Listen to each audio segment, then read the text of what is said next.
Welcome to the Badass Direct Sales Mastery Podcast with your direct sales dom, Jennie Bellinger. Badass Direct Sales Mastery is a podcast for rock star direct sales moms who are determined to make their business kick ass.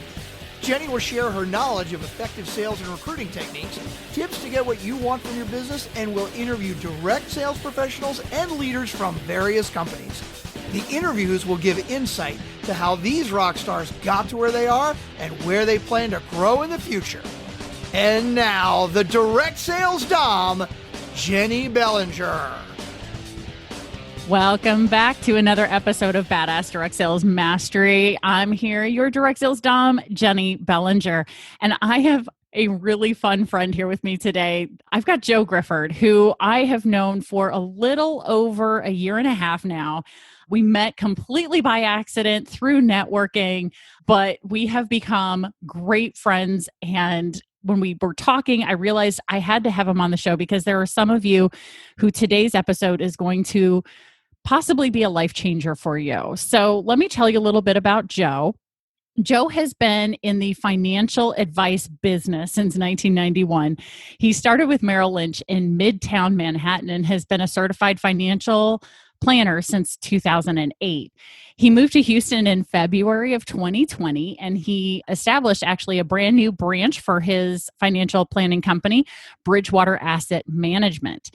He assists people, a wide variety of clients, with their financial planning, insurance, and investment needs.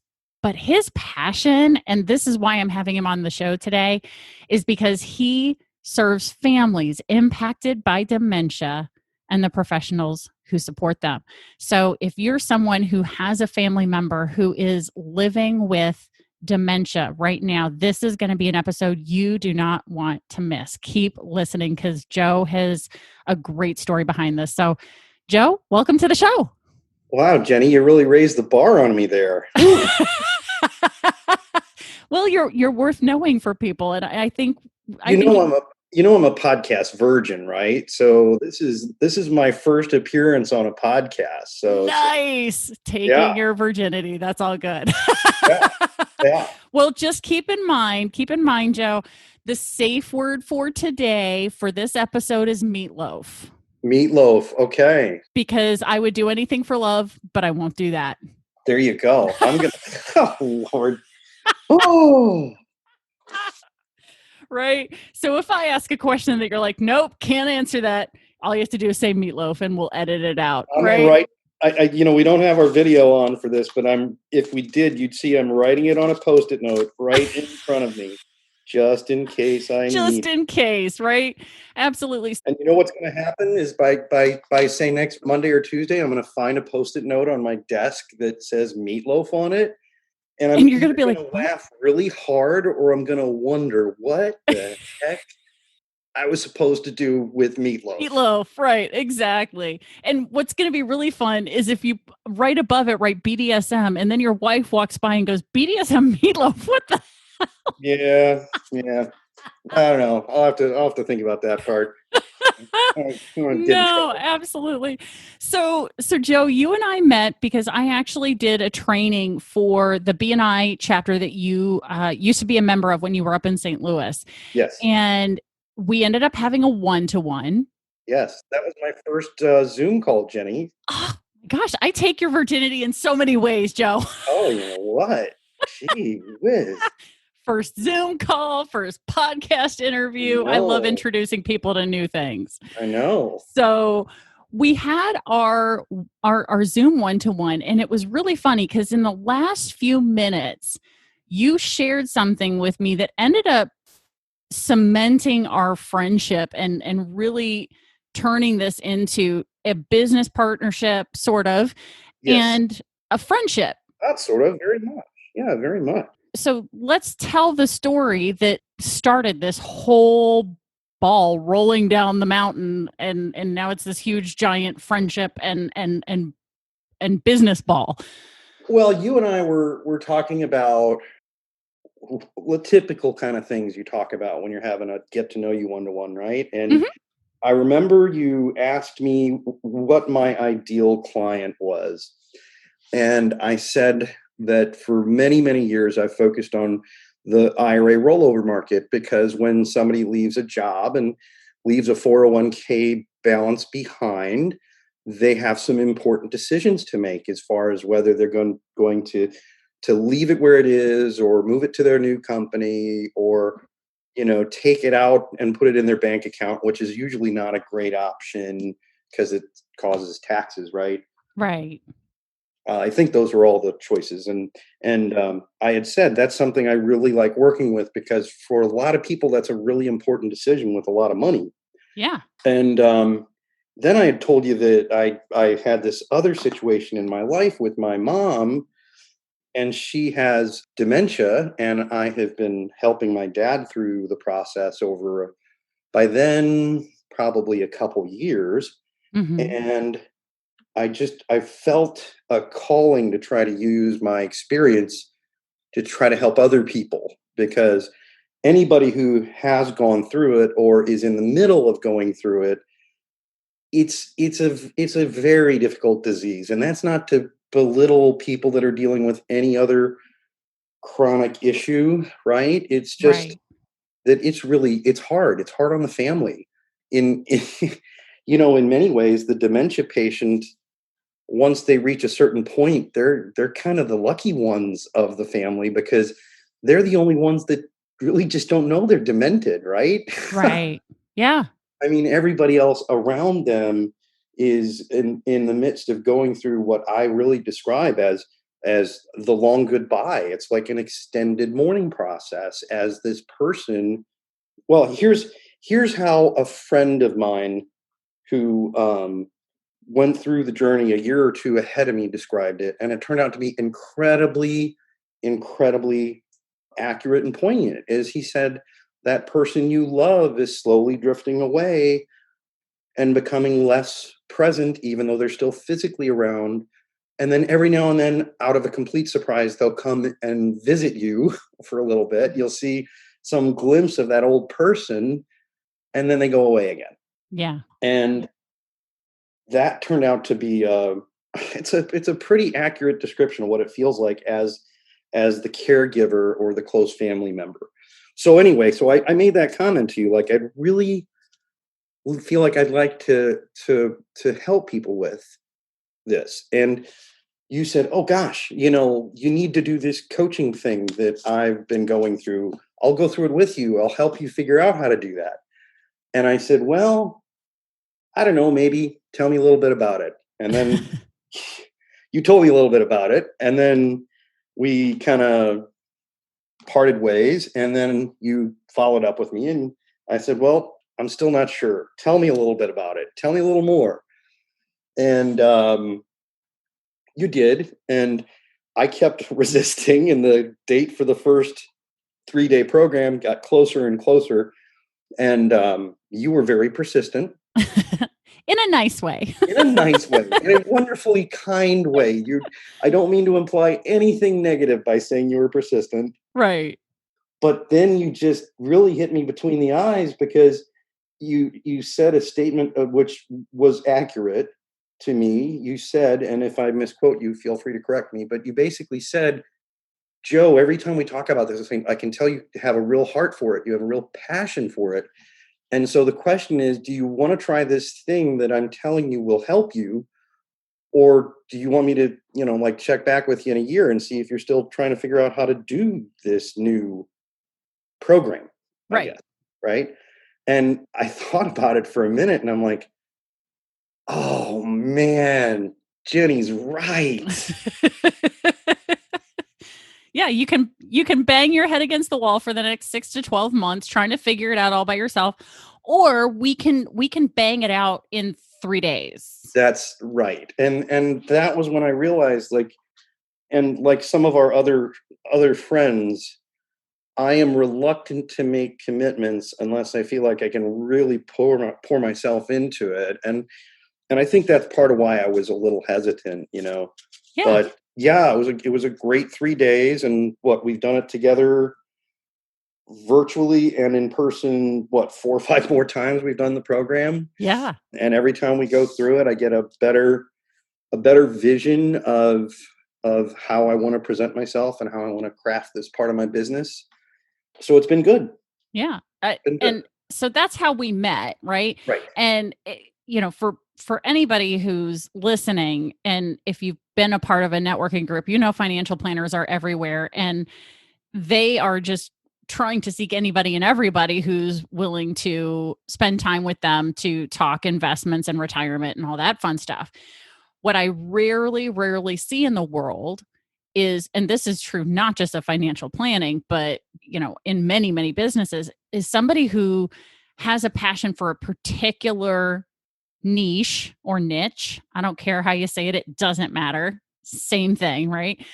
Right. But being able to say, you know what, if you're someone who's dealing with a family member who's living with dementia, Mm-hmm. this is someone you need to know, right? Right. So anybody who's listening right now, the listener is probably like, what does this have to do with direct sales? Well, it may not have anything to do with you right now if you're not someone who's got a family member or a close friend who is starting to go through dementia. Now, my personal experience is I've got a family member who lives long distance, but who also happens to be my godfather, who is going through dementia. And at this point, if I were to go visit him, I don't know that he would know who I am. The long distance part is tough. It really is. It And really is. that's another, there's a decent possibility that he might not know who you are, or, in the case of my mom, she doesn't know my name, but she knows I'm somebody that loves her and that she loves.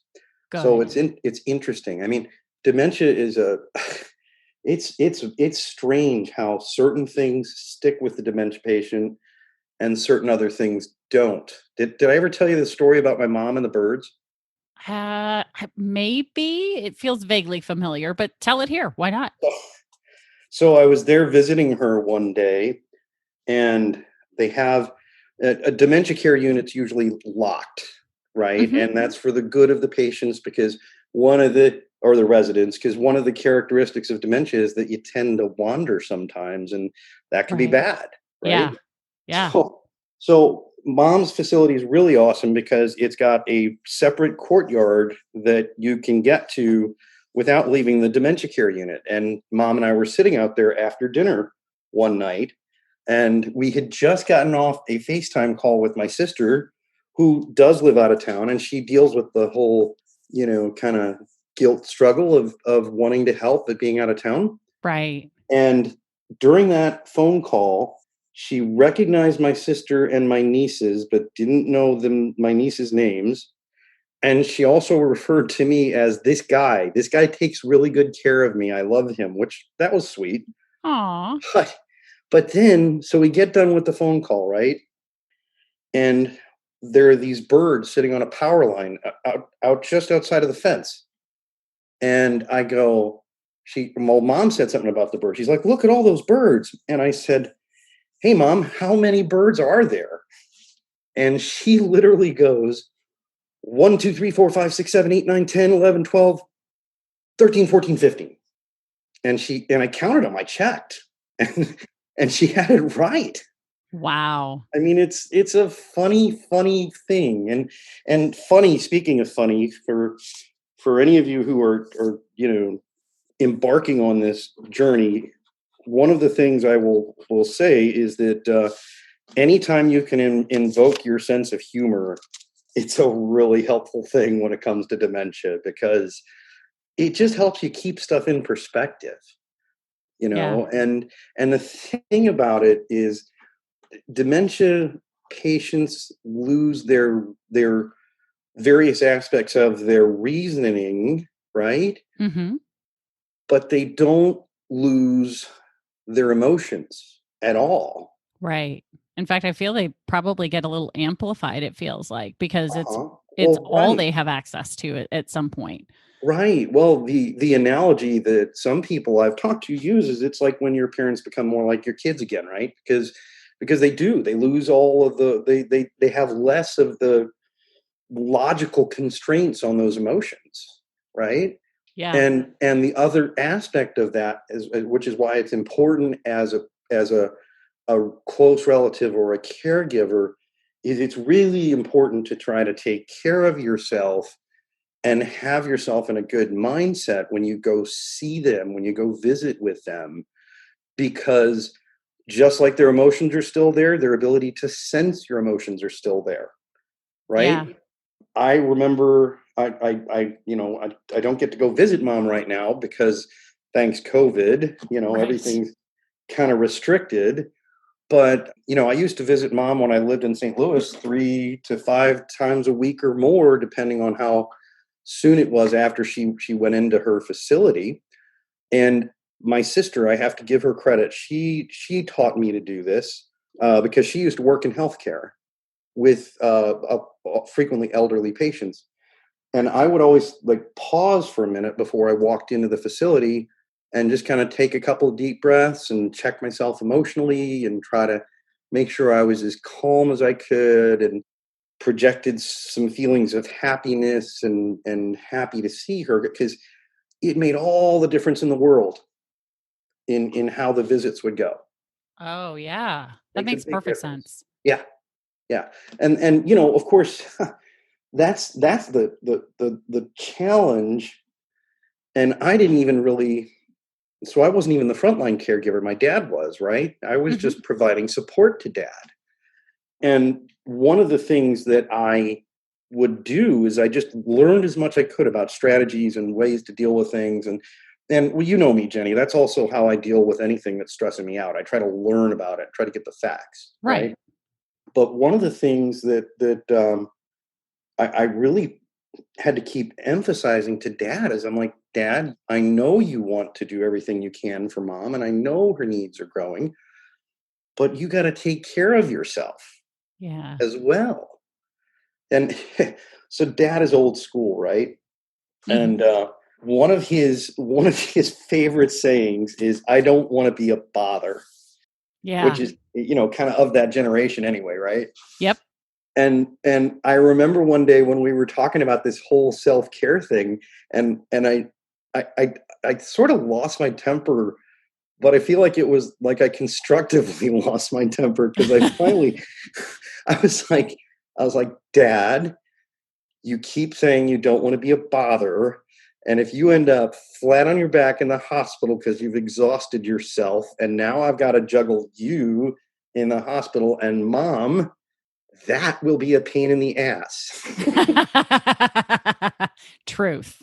So it's like, if you don't want to be a bother, Dad, you've got to use some of your respite time to go to the gym or have a cup of coffee with your friend or whatever. So it's just super, super important to make sure you do that. The challenge of caring for a loved one with dementia is that as their mental state deteriorates, and I know probably there are doctors listening to this, they're probably cringing because I don't have the right terminology, but as their faculties deteriorate, right, Right. their response to what's going on in the world changes, and the way you have to deal with them kind of changes. You have to figure out a new strategy, right? Yep. Mom eats broccoli now. Never used to do so before, Hated huh? broccoli, hated it, but she still remembers that she hates cauliflower. We can't get her to eat cauliflower. Okay. And the funny thing is, here we are laughing about it, right? Yeah. Because I can laugh about it. I've had to learn to laugh about it, because the Joe of 2 or 3 years ago, who was just figuring out where to go and what is dementia, I would be in mourning about things like that happened. I'd be upset, right? Because it makes it all real, Yeah. right? So Yeah. it is kind of funny how you learn to cope and you learn to deal with it. And yeah, dad and I would have like a chuckle, like, hey, mom's eating broccoli, but yeah, it is weird how she literally, we tried cauliflower more than once and just Still won't. no. No, no. Yeah, Won't no, do it. absolutely. I It's interesting to know, because part of being the person who still remembers all of this is you are also, running a business, being a spouse, being a parent, and the dutiful child at the same time, while also still maintaining friendships and referral partnerships and all the different hats that we as human beings wear. Right. Yes. So in doing this, what would you say are probably maybe the top three either resources or like really helpful things that you've come across either intentionally or accidentally to help you deal with this multitude of hats, and especially with the family member with dementia? Well, I tell you, one of the biggest things for me was that I was working out with a trainer at the time, and I never, like, I kept that time sacred, right? Yeah. And that was super important to me because it was time for myself, and it helped me stay not just physically fit but mentally fit. And I know we were just talking about that a few minutes ago, but whatever you do to take care of yourself, which hopefully includes a maybe an exercise program, you need to make sure you keep doing that. You got to Mm-hmm. have yourself ready to deal with the decisions and the stress and everything else. The Alzheimer's Association has a ton of great resources. And it's really important for folks who are dealing with a dementia diagnosis to understand that if the doctor says you have dementia, but he doesn't say that you have Alzheimer's, the Alzheimer's Association is still a tremendous go-to resource, because as my mom's neurologist explained to me when I asked him at one of the appointments, I said, "You said mom has dementia, but you didn't say she has Alzheimer's." And he said, "Well," he said, we kind of use those words, I don't want to say interchangeably, but Right. what he said is whether it's caused by Alzheimer's or caused by something else, they all have the same outcome. They all have the same symptom, right? Mm-hmm. And so whether you have a doctor has told you you have dementia, whether a doctor's told you you have vascular dementia, whether he's told you you have Alzheimer's, all of those resources that the Alzheimer's Association provides are available to you and can be useful to you. And one of the more useful things, this was one we found out after we didn't need it, by the way, Right. that the St. Louis Alzheimer's Association provides is if you want to go to them after you've had a diagnosis, they'll do a free 1-hour meeting with a trained social worker and talk about resources. Well, those social workers know all about, inside and out, about the resources that the Alzheimer's Association has, but they also know about all kinds of resources that exist out there outside of the Alzheimer's Association. Mm. So, I mean, the first thing I think you should go to would definitely be their website. And actually, they have, I bet I don't have it handy, they have a 24-hour support number as well that I have in my cell phone, but guess what? My cell phone's in the car in the garage. Of course. No, that's totally fine. We can add that in the show notes.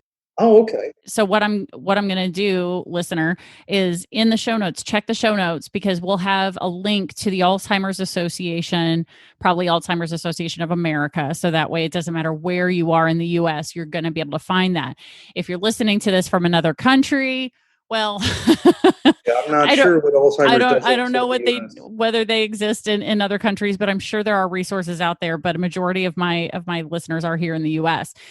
So we will have that along with the 24-hour support line, because I'm sure that's a toll-free number available for anyone anywhere. So we'll have that linked in there. So if you're trying to find that information, just scroll through the show notes here on your phone, and you'll find the link to the phone number and also their website, so you can click on that directly and get the support that you need as the caregiver to get access to those resources, because you don't have to go through this alone.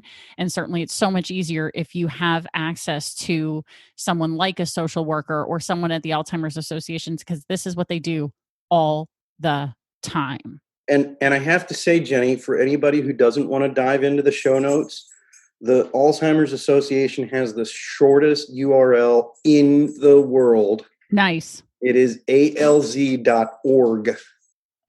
Easy. alz.org. Yep. All right. Love that. That's good. That's a hugely helpful resource.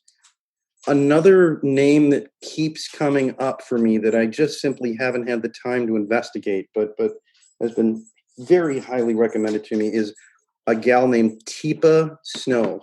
And I believe the correct spelling on that is Teepa, Snow, like the snow.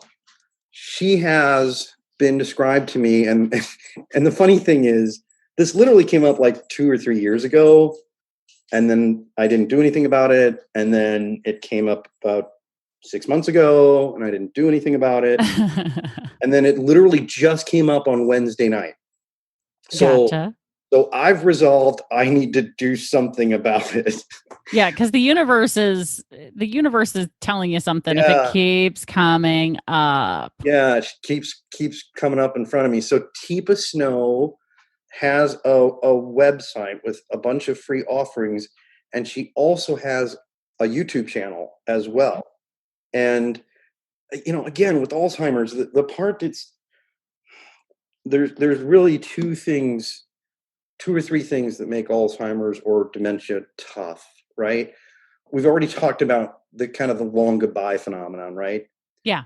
So another thing that makes Alzheimer's or dementia very challenging to deal with is the randomness part that we've kind of touched on. Sanitary habits are a common problem with dementia patients because they don't know why they need to brush their teeth. Yeah. And you may have been able to get this person you're caring for to brush their teeth for, 6 weeks, 6 months, but suddenly the strategy you were using before didn't work or doesn't work. It stopped working.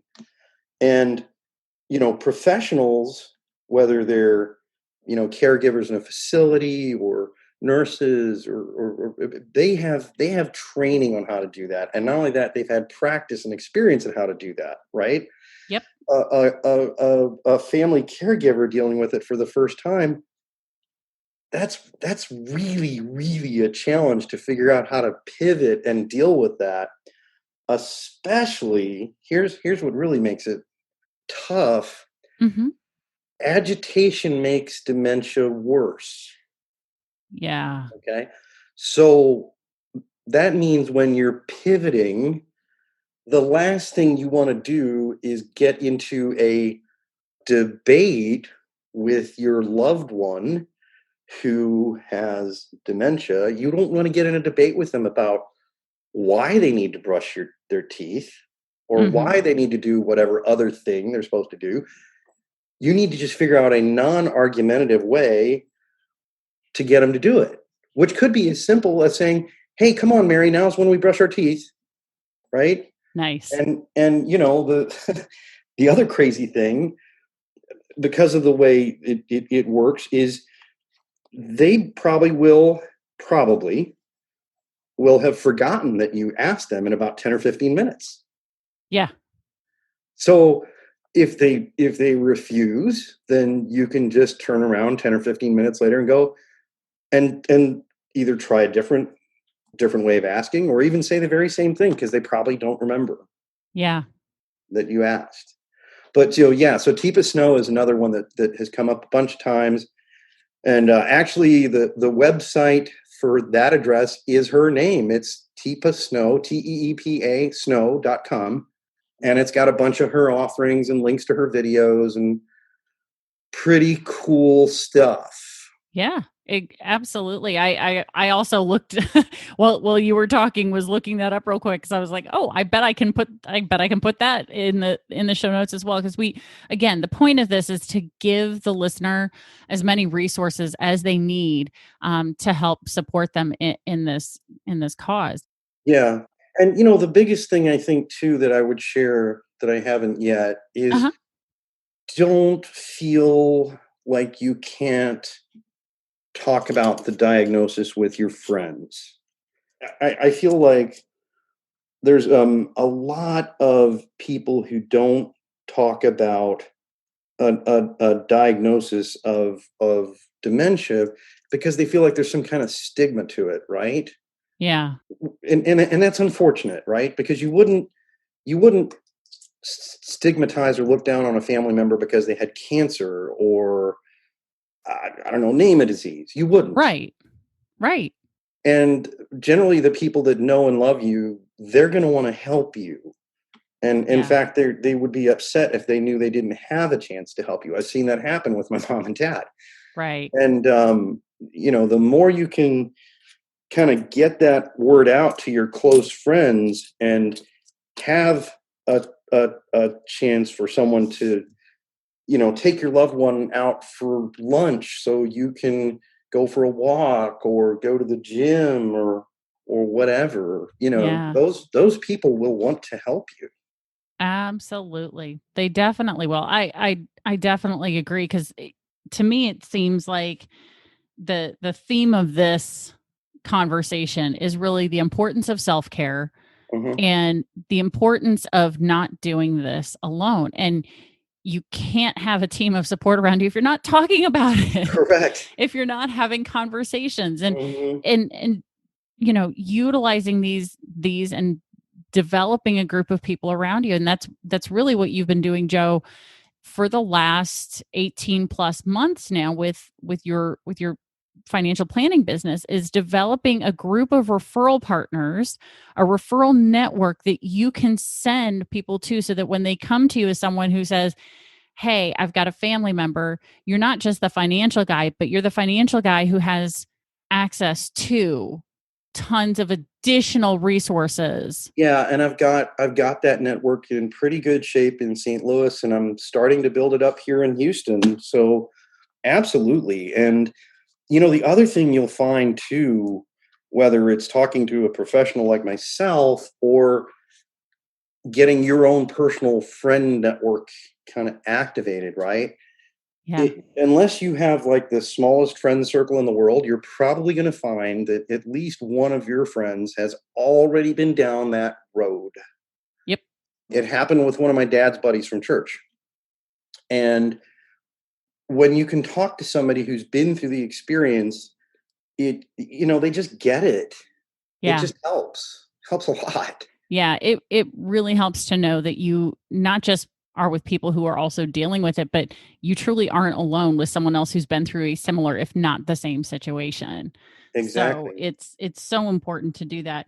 So, Joe, as the person's listening to this, if they wanted to reach out to you because they have a question, Hmm. I know we've got a link to your email in the show notes. So that's the way you would prefer they contact you. But if the person who's listening is more of a phone person, they can also call you. And I'm going to give the number out loud, and then we're also going to have a link to it in the show notes. So, like I said, Joe prefers email because it's trackable and he can make sure he doesn't lose out on talking to you. But then the phone number, if you would like to give him a call, is 281-846 6456. Again, that's 281-846-6456. So you can reach out to Joe, ask him questions, and just know that he's someone else who's going through this right now and has been dealing with it and can understand where you're coming from and really help connect you to some various resources.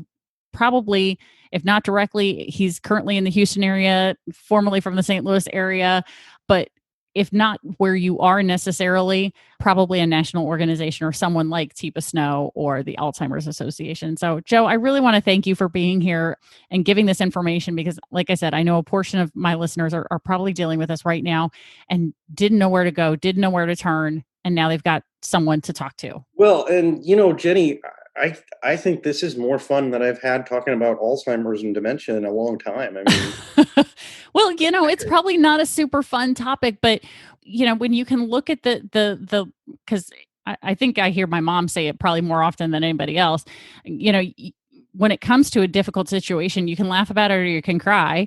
Right. I think when it comes to Alzheimer's, there's a good chance, or dementia, you're probably going to do both, right? Laugh and or cry. But if you never choose to laugh, well, right. Yeah, that's a choice, right? Plenty of both. Absolutely. But Joe, thank you so much for being here and sharing your resources. I'm really excited for people to be able to hear this, but it's really about the resources that people just don't even know is available to them. And between you and I, we also have contacts of people who have written books about being a child of a dementia care sufferer or a dementia sufferer. So, we have so many options for people. So thanks again for being here. I so appreciate it, Joe. You're welcome. Thank you for having me. Absolutely. All right, everybody, get ready because there's another badass episode coming right now.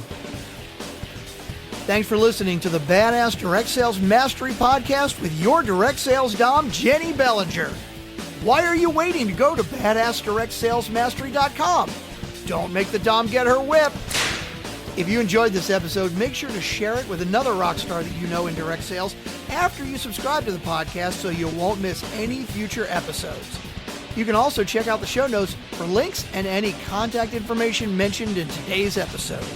We'll see you next time. Joe Griffard is a wealth manager with Bridgewater Asset Management.